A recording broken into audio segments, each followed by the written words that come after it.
গতকাল সন্ধ্যায় আমরা গিয়েছিলাম উত্তরপাড়া বন্ধুমহলের ঠাকুর দেখতে।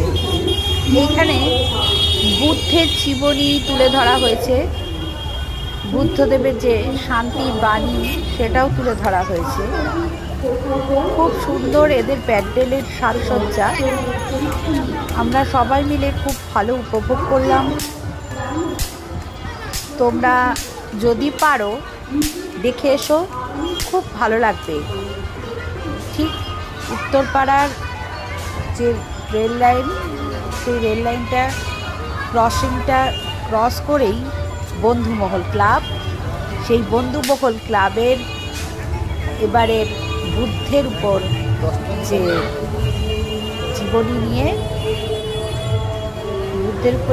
নিয়ে এখানকার ঠাকুর ওরা নির্মাণ করেছে।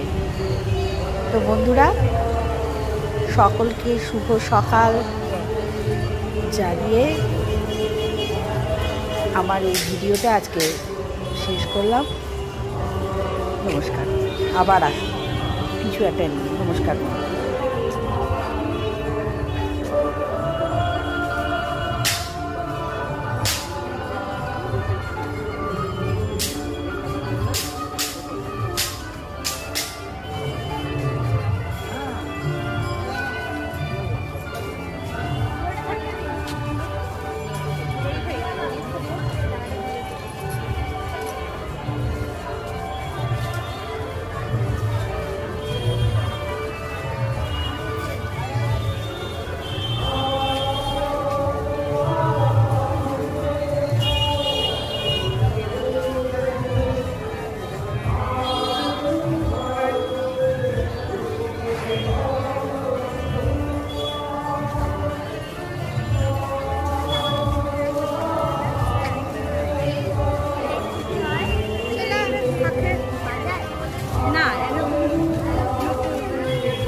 ভালো করে আনে।